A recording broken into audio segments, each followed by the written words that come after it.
BY라는 래퍼 여러분들 잘 아시죠, 그죠? 이 사람이 독실한 크리스천이다라는 것에 대해서 여러분들 잘 아실 것입니다. 그래서 이 사람은 자신이 가지고 있는 믿음을 항상 자신이 만든 노래의 가사에 담아서 항상 앨범을 내고 또 노래를 만드는 것으로 유명합니다. 최근에 그가 시상식에서 시상했던 그 소감을 보고 제가 정말로 깜짝 놀랐는데, 제가 한번 그 영상을 한번 보여드리도록 할게요. 이 동영상 한번 보여주겠습니까? 네. 한 2년 전에 시상식에서 그 시상 소감인데 제가 한번 잠깐 틀어드리도록 할게요. 상들을 몇 개 받았었는데 그때 매 상을 받을 때마다 너무 신나가지고 제가 제 친구 CJM과 신나는 마음으로 또 그때도 받았었는데, 오늘은 가온 차트 시상식을 되게 다른 마음가짐으로, 뭔가 이렇게 들뜬 마음보다는 되게 차분한 마음가짐으로 좀 기다려왔거든요. 그래서 제가 준비해왔다기보다는 제가 어릴 적부터 이 음악을 하고 싶다는 꿈을 가지고 어릴 때부터 꿈꿨던 게 있었어요. 그거를 오늘 저는 해보려고 하거든요. 그래서 그거를 하고 오늘 꿈을 하나 여기서 이루고 내려갈 거예요. 저는 그게 뭐냐면은, 시상식에서 저는 제가 진리라고 믿고 있는 그 하나님의 말씀을 저는 여기서 말하고 싶었거든요. 많은 분들이 제가 하는 음악과 제 신념을 되게 많이 비웃고 그러는데, 저는 이게 저는 멋이라고 생각하기 때문에 저는 이거를 오늘 한번 말하고 내려가려고 합니다. 태초에 말씀이 계시니라. 이 말씀은 하나님과 함께 계셨으니 이 말씀은 곧 하나님이시니라. 만물이 그로 말미암아 지은 바 되었으니 지은 것이 하나도 그가 없이는 된 것이 없느니라. 저 이 말씀이 저에게는 굉장히 큰 감동이어서, 저는 사장님도 없어요. 저는 사장님도 없고, 그래서 지금 이 자리에서 감사드릴 분은 하나님뿐이고, 진짜 진심으로 저는 하나님의 역사 가운데 들어오게 해주셔서 너무 감사드리고, 이 상 주신 분들에게 너무 감사드리고, 오늘 여기 와주신 분들에게 너무 감사드립니다. 감사합니다. 네. 여기서 깜짝 놀라지 않으셨습니까?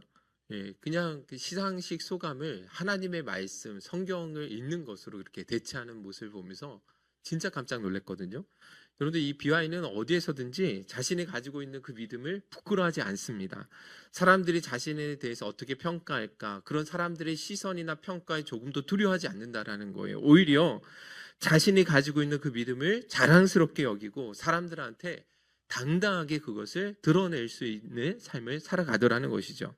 제가 목사임에도 불구하고 이 BY라는 이 친구 앞에서 참 제가 부끄럽게 여겨지는 그런 때가 참 많이 있습니다. 자, 그런데 여러분들도 그렇게 생각하실 것 같은데, 우리 믿는 그리스도인들이, 많은 사람들이 내가 예수를 믿다고 있다고 하지만 우리가 살아가는 이 세상 속에서 내가 가지고 있는 그 믿음을 정말 소신있고 또 용기 있게 드러내며 살아가는 것은 결코 쉽지 않다라는 것을 여러분들 잘 아실 것입니다. 여러분들 성경을 읽어보신 분들은 아시겠지만, 베드로가 예수 그리스도를 향해서 주는 그리스도시요 살아계신 하나님의 아들이십니다라는 그 고백을 드렸었는데, 여러분들 이와 같은 고백을 드릴 수 있는 것이 결코 쉬운 상황은 아니었다라는 거예요. 마태복음 16장 13절 여러분들 한번 읽어볼까요? 시작. 예수께서 빌립보 가이사랴 지방에 이르러 제자들에게 물어 이르시되 사람들이 인자를 누구라 하느냐. 그렇습니다. 예수님께서 이 질문을 어디에서 던지신 것이냐면, 빌립보 가이사랴 지방에서 제자들에게 물으신 질문이었다라는 것입니다. 여기 보시면 빌립보 가이사랴 지방이라는 이 단어가 있는데, 이 가이사랴라는 것은 로마의 황제의 칭호를 의미하잖아요. 그죠? 그 황제의 칭호를 따라서 만든 도시가 바로 빌립보 가이사랴였다라는 것입니다. 자, 그런데 여러분, 어떤 도시에 황제의 이름을 함부로 붙일 수 있을까요, 없을까요? 당연히 없겠죠. 그죠?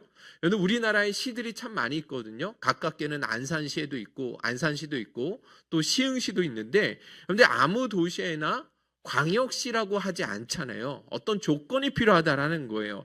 마찬가지입니다. 여러분들 가이사, 황제의 칭호인데 가이사랴라는 칭호도 아무 도시에나 붙일 수가 없었다라는 것이죠. 그러면 여러분들 어떤 도시에 이 가이사랴라는 이름을 붙일 수 있는가? 두 가지 조건이 필요했는데, 첫째는 그 로마 황제의 위용에 걸맞는 그런 큰 규모를 갖추고 있어야지만 그 가이사라라는 칭호를 붙일 수가 있는 것입니다. 여러분, 로마 황제 이름을 너무나 낙후된 촌동네에 갖다 붙인다라는 것은 그 로마 황제에 대한 모독이 될 수 있기 때문에 반드시 로마 황제의 위용에 걸맞는 규모가 있어야지만 가이사랴라는 도시 그 칭호를 붙일 수 있었던 것이죠. 자, 그리고 두 번째는 그 도시의 중심이나 그 도시의 가장 꼭대기 위에 무엇을 지어야 되냐면 황제의 신전을 지어야만 가능하다라는 것입니다. 여러분들, 당시 로마 황제는 그 명목상의 신이 아니었어요. 이 로마 황제는 진짜 하늘에서 내려온 진짜 신으로, 인간의 모습을 입고 온 신으로 그렇게 그들이 추앙받았던 실질적인 신으로 군림하고 있던 때였다라는 것이죠. 그러므로 여러분, 빌립보 가이사라라는 도시에 황제의 칭호가 붙었다라는 것은 바로 이 두 조건이 충족되었다라는 것을 의미하는 거겠죠. 그죠? 자, 더군다나 여러분들 로마 제국이 추구하고 자랑했던 세 가지 가치가 있었는데, 첫째는 힘입니다. 군사력, 권력, 영재력, 이 절대적인 힘을 반드시 과시하기를 원했다라는 거예요. 그래서 도시나 건물을 세울 때에는 반드시 웅장한 석재, 화려한 대리석을 동원해서 아주 화려하게 자신들의 권력과 힘을 드러낼 수 있도록 그렇게 만들었다라는 것이죠. 자, 두 번째는 지식을 자랑했는데, 그들은 자신이 가지고 있는 높은 학문을 자랑하기 위해서 도시마다 대형 도서관을 건립했고, 가정들 안에서도 그 서재, 큰 서재들을 만들기 위해서 서로 경쟁하는 일들도 일어났다라는 것입니다. 자, 그리고 이제 세 번째는 인간 육체의 아름다움을 숭상했는데, 그래서 시가지는 물론이고 지방 곳곳에다가 아름다운 몸매를 가지고 있는 여인의 나체상이나 또 우람한 근육의 남자 조각상을 세워둔 모습을 많이 볼 수 있었다라는 것입니다. 자, 그러니까 여러분들 이 설명에 의하면 가이사랴 빌립보라는 지방이 어떤 도시였을지는 어느 정도 여러분들이 상상할 수 있을 것이다 라고 생각합니다. 자, 그런데 여러분 보세요. 이와 같은 곳에 누가 들어가신 거예요? 예수님과 그의 일행이 들어가게 되었다라는 것이죠. 그런데 그러니까 황제의 도시에 비해서 우리 주님의 일행이 얼마나 초라했겠냐라는 거예요. 평생을 갈릴리의 촌동네에서만 살아가던 이 사람들이었기 때문에 정말로 그 지방 사람들이 보기에는 너무나 가난하고 초라해 보였음이 틀림이 없다라는 것입니다. 자, 그런데 이런 웅장한 황제의 도시를 배경으로 예수님께서 그의 제자들에게 뭐라고 질문하시는 것입니까? 나를 누구라고 생각하느냐라고 물으셨다라는 것입니다. 갈릴리 바닷가도 아니고 사람들이 전혀 살고 있지 않은 어떤 깊은 산골짜기에서 물어보신 것도 아니고 황제의 신전이 인간을 압도하고 있는 그곳에서 예수님이 이 질문을 던지셨다라는 것이죠. 자, 그런데 베드로는 그곳에서도 뭐라고 이야기했다라는 거예요? 조금도 기죽지 않고 베드로는 뭐라고 이야기합니까? 주는 그리스도시요 살아계신 하나님의 아들이십니다 라고 고백하게 되었다라는 것입니다. 가이사, 다시 말해서 황제가 주라고 불리는 곳, 돈이 세상의 주인이 되고 우상 숭배로 가득했고 세상의 힘과 지혜를 숭배하고 있는 그곳에서도 여전히 베드로는 주를 향해서 주님이 진짜 주님이시고 로마의 황제가 주님이 아니라 예수님이 주님이시고 이 세상을 구원할 유일한 구원자라고 고백할 수 있게 되었다라는 것이죠. 정말로 귀한 믿음의 고백이 아닐 수가 없다라는 것입니다. 자, 그런데 문제는 오늘 여러분들에게도 동일하게 이런 질문이 주어지게 된다라는 것입니다. 그런데 우리 주일학교 친구들이 내일은 이제 3월 쉬잖아요. 3월 1일 날 그 연결해서 쉬게 되고 화요일부터 이제 학교를 가게 되는데, 근데 이 내일 모레부터 입학과 개학을 해야 할 그 학교가 어떤 곳인지 아십니까? 여러분들이 오늘 교회를 떠나는 순간부터 살아갈 이 세상이 어떤 특징을 가지고 있는지 아십니까? 동일하다라는 거예요. 황제의 신전이 판을 치고 있는 빌립보 가이사랴와 같은 곳임을 우리는 알 수 있게 된다라는 것이죠. 다시 말해서 세상의 성공이 더 커 보이고 더 좋은 성적, 더 좋은 대학, 더 많은 돈을 가진 사람이 성공한 사람으로 인정받는 곳이 현재 우리가 살아가고 있는 이 세상의 모습이라는 거예요. 외모가 아름답고 화려한 것으로 치장한 사람을 모두가 부러워할 수밖에 없는 곳이 오늘 우리가 몸담고 살아가는 그 세상의 모습이라는 것입니다. 그런 세상에 비하면 예수님과 그분의 말씀을 쫓아 따르는 우리 그리스도인들이 얼마나 초라해 보이고 궁색해 보이는지 모른다라는 것이죠. 그런 상황 속에서도 여러분들에게 동일하게 던져진 질문이 무엇이냐? 예수 그리스도를 주님이시고 하나님의 아들이시다라고 고백할 수 있느냐? 이 질문이 오늘 우리에게 주어진다라는 것입니다. 저는 간절히 원하는 것은 여러분들이 우리가 살아가는 세상이 그와 같은 곳이라 할지라도 여전히 예수님이 주님이시라고 고백하는 은혜가 있기를 주님의 이름으로 축원드립니다. 여러분들 물론 베드로와 이 고백은 예수님께서 말씀하셨죠. 너의 이 고백은 너에게서 나온 것이 아니라 하나님이 지혜를 주셨기 때문이다라고 말씀하셨지만 그럼에도 불구하고 여러분들 우리 주일학교 아이들은요, 또 여러분들 우리 성도님들도 마찬가지고 여러분들이 지금까지 살았던 그 은혜가 결코 헛되지 않고 매일의 삶 속에서 주는 그리스도이십니다. 진정한 우리의 삶을 구원하실 수 있는 유일한 분이십니다라고 고백할 수 있는 은혜가 있기를 주님의 이름으로 축원드립니다. 여러분들 오늘 이 시대에 그러면 우리가 가지고 있는 이 믿음을 당당하게 드러내고 예수 그리스도가 오직 내 삶의 주님이시고 구원자이십니다라고 그렇게 고백하기 위해서 우리에게 필요한 것이 무엇이냐? 그것이 바로 진리를 바로 알고 있어야 된다는 것입니다. 그래야지만 여러분들 우리는 이 세상부터 조금도 주눅들지 않고 언제 어디에 있든지 간에 용기 있게 우리의 믿음을 당당하게 드러낼 수가 있게 된다는 거예요. 여러분들 요한복음 8장 32절, 저는 이 말씀이 우리 주일학교 오늘 친구들 꼭 마음에 반드시 담아둘 수 있었으면 좋겠어요. 요한복음 8장 32절입니다. 다 같이 한번 읽어볼게요. 시작. 진리가 너희를 자유롭게 하리라. 할렐루야.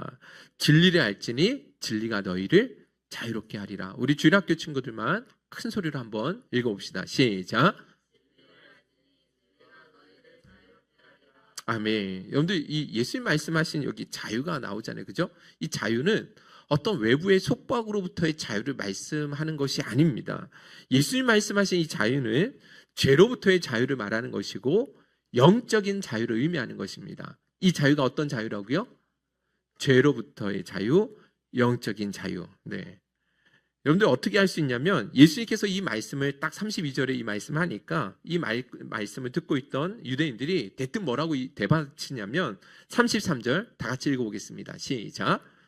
대답하되 우리가 아브라함의 자손이라 남의 종이 된 적이 없거늘 어찌하여 우리가 자유롭게 되리라 하느냐. 그렇습니다. 우리는 아브라함의 자손이었고 지금까지 남의 종이 돼본 적이 없는데 어째서 우리에게 자유가 필요하다라고 이야기를 하느냐, 이렇게 되묻고 있다라는 것이죠. 자, 그런데 여러분 보세요. 예수님께서 말씀하신 것이 지금 로마의 지배를 받고 있는 그러한 속박으로부터 너희가 자유가 필요하다라고 하신 말씀이 아니라는 거예요. 오히려 그들은 지금 죄의 종으로 매여 있기 때문에 그 죄로부터 자유가 필요한 것이다라는 말씀에서 이 말씀을 하셨다라는 거예요. 34절 계속 읽어보겠습니다. 시작. 예수께서 대답하시되 진실로 진실로 너희에게 이르노니 죄를 범하는 자마다 죄의 종이라. 할렐루야. 보세요. 예수님께서 말씀하신 이 자유가 로마의 지배로 받고 있는 그 속국으로부터 자유가 필요하다라고 하신 것이 아니라 너희들은 죄로부터 자유가 참으로 필요한 것이다라고 말씀해 주고 있다라는 거예요. 그런 측면에서 오늘 저와 여러분들에게도 예수님 말씀하신 그 자유가 반드시 필요하다라는 것입니다. 왜 그러냐? 그것은요, 여러분들 우리 인간이 이 땅에 태어나 갖는 모든 괴로움과 수치와 불행과 슬픔은 바로 이 죄로부터 기인되기 때문에 그렇다라는 것입니다. 모든 사람이 그렇다라는 거예요. 여러분들 한번 생각해 보세요. 왜 우리가 살아가는 이 시대에는 전쟁과 기근과 질병이 끊이지 않는 것입니까? 왜 우리 사회, 우리가 살아가고 몸담고 살아가는 이 사회에 다툼과 살인과 악행들이 끊이지 않고 일어나는 것일까요? 그건 다른 이유가 아니죠. 죄 때문이라는 거예요. 개개인에게 다가오는 고통과 슬픔도 마찬가지입니다. 왜 세상 모든 사람들 한 사람도 예외 없이 이 세상을 살아갈 때 고통을 당하며 살아가야 되겠습니까? 왜 우리가 살아가는 삶에 이렇게 상처가 많고 왜 이렇게 아파하며 가야 되냐라는 거예요. 왜 우리가 서로 사랑을 주고 사랑하며 사랑을 받으며 할 사람들로부터 그렇게 상처를 받고 상처를 주며 살아가야 되냐라는 것이죠. 그건 다름 아니라 전부 다 그것은 죄 때문에 그런 일이 일어난다라는 것입니다. 제가 지난 금요일에 진짜 반가운 친구가 찾아왔거든요. 중3 때부터 알고 지냈던 그 친구였는데 제가 26살 이후로 서로 연락이 끊어진 채로 살아왔거든요. 그 친구가 21년 만에 저희 교회로 찾아오게 된 거예요. 지금 압구정, 서울에 있는 압구정 고등학교에서 역사 선생님으로 지금 그렇게 일하고 있다라고 하더라고요. 자, 그런데 이 이야기를 나누는 과정 가운데 고등학교 친하게 지냈던 친구들이 안타까운 사연을 전해 듣게 되었습니다. 저하고 가장 또 친하게 지내면서 노래를 함께 불렀던 그 친구는 자살해서 그렇게 생을 마감하게 되었다라는 이야기를 전해 듣게 되었고, 또 한 친구는 이 논현동 근처에 살고 있는데 아내와 헤어지고 홀로 아이들을 키우면서 너무 힘들게 버겁게 그렇게 살아가고 있다라는 이야기를 또 전해 들었어요. 너무 안타까운 소식을 듣고 마음이 아팠거든요. 여러분들 한번 생각해 보시기 바랍니다. 우리 인생이 왜 이렇게 아픔이 많고 왜 이렇게 상처를 많이 받아야 되고 왜 이렇게 고통스러운 삶, 인생을 살아가야 되냐라는 것이죠. 그건 다름 아니라 결국 성경은 뭐라고 말씀하고 있냐면 죄 때문에 그렇다라고 말씀해 주고 있다라는 것입니다. 우리 인간의 내면에 잠재되고 있는 이 죄가 우리를 그렇게 힘들게 하고 관계를 어렵게 만들고 도무지 씻기 어려운 상처를 서로에게 주고 받으며 살아갈 수밖에 없다라고 말씀해 주고 있다라는 것이죠. 그렇기 때문에 여러분, 우리 모든 세상 모든 사람들은요, 우리 주님께서 말씀하셨던 것처럼 반드시 죄로부터의 그 자유함을 누릴 수 있어야 된다라는 것입니다. 할렐루야.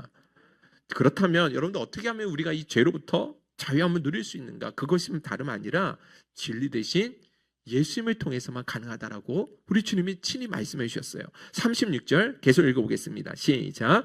그러므로 아들이 너희를 자유롭게 하면 너희가 참으로 자유하리라. 정말로 여러분들 이 모든 고통과 죄로부터 자유함을 얻기 위해서 우리를 누가 필요하냐? 그 아들 예수 그리스도가 필요하다라고 말씀해 주고 있습니다. 우리의 죄를 대신해 십자가에 달려 들어가신 그 예수 그리스도, 우리를 위해 자신의 전부를 아낌없이 내어주신 그 예수 그리스도, 지금도 우리를 위해서 하늘 보좌 우편에서 중보 기도하고 계신 그 예수 그리스도만이 시대와 문화를 초월해서 영원히 변치 않는 진리가 되신다라고 우리에게 말씀해 주고 있는 것입니다. 그래서 여러분들 성경을 보시면 아시겠지만 그 진리 되신 예수님을 만난 사람들마다 진짜 자유함을 다 누렸습니다. 인생의 참된 의미를 발견하고 잃어버렸던 참된 행복을 다 발견할 수 있게 되었다라는 거예요. 대표적인 사람이 삭개오입니다. 여러분들 삭개오에 대한 이야기 잘 아시죠? 뽕나무에 올라갔던. 여러분들 이 삭개오에 관한 노래를 담은 그 이야기를 담은 노래가 한웅재 목사님의 그 나무 아래로라는 찬양이 있거든요. 제가 한번 들려드리고 싶은데 들려드릴 수는 없고, 이 한웅재 목사님이 요 말씀을 가지고 되게 깊이 묵상을 하셨어요. 그래서 그 짧은 그 가사 속에 이 의미들을 정말 이 삭개오의 그 마음이 어떠했는지를 정말 잘 드러낸 것 같아요. 그래서 제가 들려드리고 싶지만 시간상 들려드릴 수는 없고 제가 한번 보내드려 볼 테니까 꼭 한번 여러분 들어보셨으면 좋겠습니다. 자, 그런데 여러분들 이 삭개오는 진짜 돈에 사로잡힌 사람입니다. 여러분들 아시죠? 그죠? 돈의 노예라고 해도 과언이 아닐 정도로 돈에 완전히 지배당하는 사람이었습니다. 돈이 있어야지만 행복할 수 있고, 돈이 있어야지만 사람들로부터 무시당하지 아니할 수 있고, 그래야지만 내가 성공할 수 있다라고, 그래서 악착같이 그 돈을 벌기 위해서 노력했던 사람이 삭개오였다라는 것이죠. 그래서 그는 온갖 불의와 악행과 그 착취를 일삼으면서 그렇게 세리장이 되었고 여리고에서 소문난 부자가 되었다라는 거예요. 근데 여러분들 그 사람이 그런 자리 위치에 올랐을 때 진짜 행복했을까요? 아니라는 건 아시겠죠, 그죠? 오히려 그런 부자가 되었음에도 불구하고 너무 극심한 허무함과 죄책감으로 그렇게 하루하루를 고통스럽게 살아왔던 것이죠. 그랬던 그에게 예수님이 찾아가시는데 그 예수님을 만난다라는 것이죠. 자, 그랬을 때 어떤 변화가 일어나냐면 누가복음 19장 8절 한번 읽어보겠습니다. 시작. 서서 주께 여짜오되 주여 보시옵소서 내 소유의 절반을 가난한 자들에게 주겠사오며 만일 누구의 것을 속여 빼앗은 일이 있으면 내 갑절이나 갚겠나이다. 그렇습니다. 자신의 소유의 절반을 가난한 자들에게 나눠주고 누구의 것을 혹여라도 속여 빼앗은 것이 있다면 4배로, 10배가 아니에요, 혜인아, 4배로 내 갑절로 갚겠다라고 그렇게 이야기하는 것이죠. 돈의 노예로 살아가던 삭개오, 돈의 지배되어서 살아가던 이 삭개오가 돈으로부터 완전히 자유하게 되고 오히려 돈을 지배하는 사람이 될 수 있었다라는 거예요. 예수를 만나니까 인생의 변화가 일어나게 되는 것이죠. 요한복음 4장에 가보면 사마리아 여인이 나오거든요. 이 여인은 어떤 이유에서인지 모르겠지만 5번이나 남자를 바꿔며 살아가야 될 정도로 너무나 비참한 삶을 살아가고 있었다라는 것이죠. 그래서 사람들의 시선이 너무 두려운 거예요. 그래서 물을 뜨러 가기 위해서는 햇빛이 가장 강렬하게 내리쬐는 정오에 물을 뜨러 갈 수밖에 없는 그런 삶을 살아왔거든요. 그런데 이 사마리아 여인에게 예수님이 찾아가셨고 예수를 만난 거예요. 그 위에 어떤 변화가 일어나느냐? 요한복음 4장 28절에서 30절 계속 읽어보겠습니다. 시작. 여자가 물동이를 버려두고 동네로 들어가서 사람들에게 이르되 내가 행한 모든 일을 내가 말한 사람을 와서 보라. 이는 그리스도가 아니냐 하니 그들이 동네에서 나와 예수께로 오더라. 할렐루야. 여러분 보세요. 동네 물동이를 버려두고 동네로 뛰어 들어가서 누구를 증거해요? 예수를 증거하는 삶을 살아가게 되더라는 것입니다. 사람들의 평가와 동네 사람들의 그 시선이 너무 두려워서 늘 숨어서 지내왔는데 예수를 만나니까 어떻게 돼요? 오히려 자신을 당당하게 드러내고 자신이 만난 예수를 증거하는 전도자로 변하게 되더라는 거예요. 어떻게 가능합니까? 예수를 만나니까 내면에 있는 모든 상처로부터 뭐 할 수 있는 거예요? 자유함을 누리게 되더라는 거예요. 여러분들 놀랍지 않습니까? 여러분들 이 이야기가 성경에 나온 이야기만이 아니라 오늘 저와 여러분들의 이야기 아닙니까? 저 역시도 마찬가지입니다. 여기 앞에 있는 저 역시도 예수를 믿지 않았다고 한다면 분명히 뒷골목 인생으로 그 삶을 마감했을 것이 분명한 것입니다. 저만 그랬겠습니까? 아니죠. 여러분들 여기 계신 분들도 마찬가지 아니겠습니까? 우리가 예수가 아니었다고 한다면, 예수가 그 고난 속에 그 방황할 때 나를 만나주지 아니하셨다고 한다면 어쩌면 우리는 이미 벌써 이 세상을 하직할 수도 있었을 것이 아니겠냐라는 것이죠. 여러분들 간절히 원하는 것은 우리 중고등부 친구들 부탁드립니다. 여러분들 수련회도 은혜를 받았겠지만 여러분들 진짜 우리 중고등부 친구들은 진리 대신 예수님을 바로 알고 평생 예수님 안에 거하는 우리 주일학교 친구들이 될 수 있기를 주님의 이름으로 축원드립니다. 누군가는 흔들 수 있는 깃발, 부를 수 있는 노래, 믿을 수 있는 신조가 반드시 필요하다라고 이야기를 했거든요. 그런데 적어도 우리 그리스도인들에게는 예수 그리스도가 우리에게는 흔들 수 있는 깃발이고 부를 수 있는 노래고 믿을 수 있는 신조가 진리가 될 수 있다라고 저는 확신합니다. 그 예수를 만나고 예수 안에 거함을 통해서 여러분들이 세상 속에서 믿음을 당당하게 드러낼 수 있는 참 제자의 삶을 살아가실 수 있기를 주님의 이름으로 축원드립니다. 할렐루야. 끝으로 한 가지만 더 우리 주일학교 친구들, 혜인아 너무 장난치지 마세요. 맨 앞에서. 네. 자, 우리 마지막으로 한 가지만 더 이야기하면, 여러분들 베드로가 세상에서 주는 그리스도시요 살아계신 하나님의 아들이라고 그렇게 자신 있게 드러냈는데, 그 고백이 찐 고백, 진짜 고백이 되기 위해서는 여러분들이 목숨 걸고 삶으로 실천해야 될 것들이 몇 가지가 있습니다. 이번 수련의 주제가 예수쟁이였던 거 아시죠? 그죠? 분당 우리 교회에서 예수쟁이라는 노래를 가지고 특송을 했더라고요. 저는 이게 최근에 나온 노래인지 아는데 한 5년 전에 이미 벌써 나왔던 노래였는데 최근 들어서 이 영상 때문에 아마도 더 이렇게 확 뜨게 된 거 아닌가 싶어요. 영상 한번 보여드리도록 하겠습니다. 예수쟁이가 주제가이기도 합니다. 한번 영상 한번 보여주시겠어요? 우리 고등부 친구들이 특세 때 특송했던 거거든요. 나는야 예수쟁이 사람들이 내게 손가락질 해도 상관없어 나는 신경 안 써 이것이 바로 내 정체성 나는야 예수쟁이 사람들이 내게 손가락질 해도 상관없어 나는 신경 안 써 이것이 바로 내 정체성 나는야 예수쟁이 사람들이 내게 손가락질 해도 상관없어 나는 신경 안 써 이것이 바로 내 정체성 네, 감사합니다. 되게 뜨겁지 않습니까? 되게 충격적이고 감동으로 밀려오더라고요. 야, 이 아이들이 진짜 예수를 뜨겁게 사랑하는구나. 예수의 제자가 되는 것에 대해서 부끄러워하지 않고 당당하게 이렇게 선포할 수 있구나. 이거 보면서 되게 부럽기도 하고 되게 멋있더라고요. 자, 그런데 여러분들 우리 이 친구들이 교회에서 이렇게 막 뜨겁게 예수쟁이, 나는 세상에서 예수라고 믿는 이 믿음을 당당하게 드러낼 수 있다. 세상 사람들이 나를 뭐라 해도 나는 그거 신경 쓰지 않겠다. 이런 고백을 하는데 여러분들 사실 이 아이들의 이 고백이요. 제가 중고등부 사역을 많이 해봤잖아요. 그런데 이 아이들이 교회에선 그렇게 뜨겁게 찬양하고 고백을 하지만 실제 삶의 현장에 가보면 그렇게 고백했던 것들이 공수표로 들어갈 때가 정말 많았거든요. 오히려 세상으로 들어가면 주눅 들더라고요. 내가 예수 믿는 것에 대해서 자랑하는 것이 아니라 오히려 오히려 부끄러워할 때가 많이 있더라고요. 오늘 우리 겸이가 간증문 할 때도 그랬지만 내가 예수 믿는 것에 대해서 이제 더 이상 부끄러워하지 않겠다라는 그 고백을 했는데 그 고백이 삶 속에서 이어지는 것은 결코 쉽지 않더라는 거예요. 그래서 우리 주일학교 친구들한테 진짜 부탁드리고 싶은 것은 어느 곳에 어디에 있든지 간에 내가 예수의 제자 된 것, 예수님이 내 인생의 주인님이시라는 것을 확실하게 드러내기 위해서 여러분들이 반드시 목숨 걸고 실천해야 될 것들이 몇 가지가 있습니다.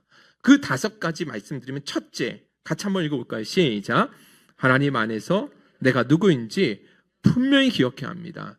누구 안에서요? 하나님 안에서 내 정체성이 무엇인지를 정확하게 잊어버려서는 안 된다라는 거예요. 여러분들 그리스도인들의 정체성, 나의 나됨은 하나님과의 관계 안에서 주어지는 것이지 영들이 가지고 있는 어떤 소유나 학교에서 받는 대우받는 어떤 그 위치에 의해서 영들의 정체성이 결정되는 것이 아니라는 사실을 기억해야 된다는 거예요. 그렇지 못하고 자꾸만 내가 가지고 있는 소유나 내가 이루고 있는 어떤 것들에 의해서 그것을 가지고 세상과 비교하며 나가면 반드시 여러분들이 세상 속에 또 위축되고 주눅들 수밖에 없는 거예요. 여러분들 여리고성에 정탐간 12명의 사람들 중에 10명은 뭐라고 이야기하냐면 큰일 났습니다. 우리 다 죽었습니다. 저들에 비하면 우리는 메뚜기에 불과합니다. 이제 다 죽었습니다. 끝입니다. 라고 그렇게 악평했거든요. 근데 왜 그런 일이 일어나냐면 결국은 가난한 사람들하고 비교해서 자신들을 보니까 너무 작아 보이는 거예요. 그런데 반면에 두 사람, 여호수아와 갈렙은 오히려 반대로 이야기하죠. 저들을 두려워하지 말아라. 저들은 우리의 오히려 밥이야. 저들을 절대로 무시할 필요가 없는 거야. 그렇게 이야기를 했거든요. 왜 그러냐면 가난한 거인들과 비교해서 자기를 본 것이 아니라 하나님에 비추어서 자기 자신들을 바라볼 수 있으니까 골리앗과 같이 마냥 커 보이는 그 세상이 밥으로 보일 수밖에 없게 되더라는 거예요. 그래서 부탁드리는 것은 나의 나됨을 세상과 비교해서 바라보지 말라라는 거예요.